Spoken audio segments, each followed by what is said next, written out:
Pierre Jacques Étienne Cambronne, later Pierre Viscount Cambronne, was a Freemason general of the French Empire. He fought during the wars of the Revolution and the Napoleonic era. He was wounded at the Battle of Waterloo.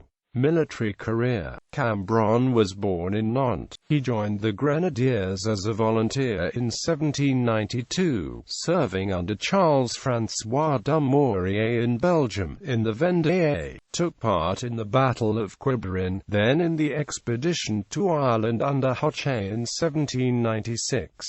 He then joined the Army of the Alps under André Masséna, where he was promoted to command of a grenadier company at the Battle of Zurich. In 1800, he commanded a company under La Tour d'Auvergne, and later succeeded him as 1st Grenadier of France. He was made a colonel at the Battle of Jena in 1806, given command of the 3rd Regiment of the Voltigeurs of the Guard in 1810, and was made a baron the same year. Cambron then fought in Spain, then joined La Grande Armée Qt. In Russia he commanded the 3rd Regiment of Voltigeurs of the Guard, and took part in the battles of Bautzen, Dresden, and Leipzig, before being promoted to general.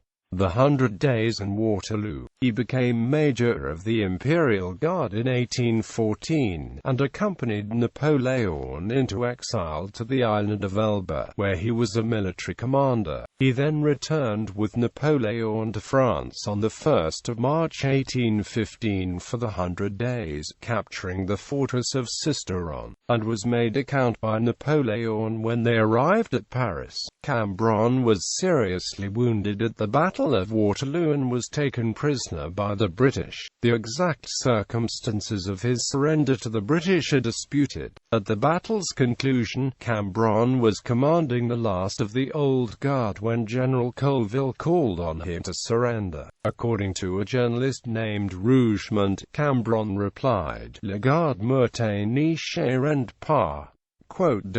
These words were often repeated and put on the base of a statue of Cambron in Nantes after his death. Other sources reported that Colville insisted, and ultimately Cambron replied with one word: murd. This version of the reply became famous in its own right, becoming known as Le mot de Cambron and repeated in Victor Hugo's account of Waterloo in his novel Les Miserables and in Edmond Rostand's play, L'Aiglon. The name Cambron was later used as a polite euphemism and was sometimes even as a verb, Cambronizer. Cambron always denied both Rougemont's account and the one-word response, stating that he could not have said such thing and still be alive. A series of letters to the Times claimed that British Colonel Hugh Halkett, commanding the 3rd Hanoverian Brigade, captured Cambron before he made any reply.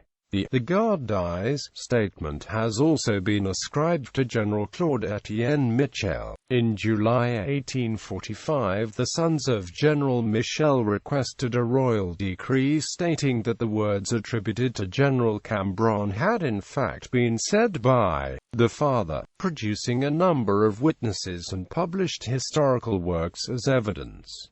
The attribution was left undecided.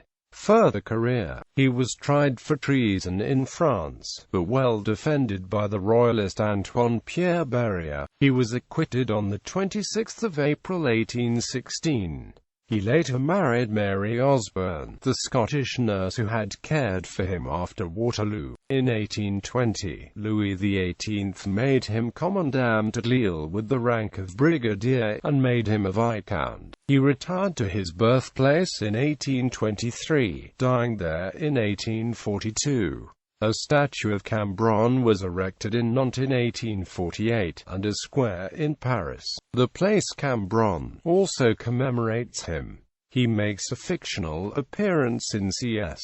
Forrester's Hornblower short story, St. Elizabeth of Hungary. Hornblower discovers Cambron in the West Indies on a rather surprising errand. Cambron's exact words at Waterloo are discussed.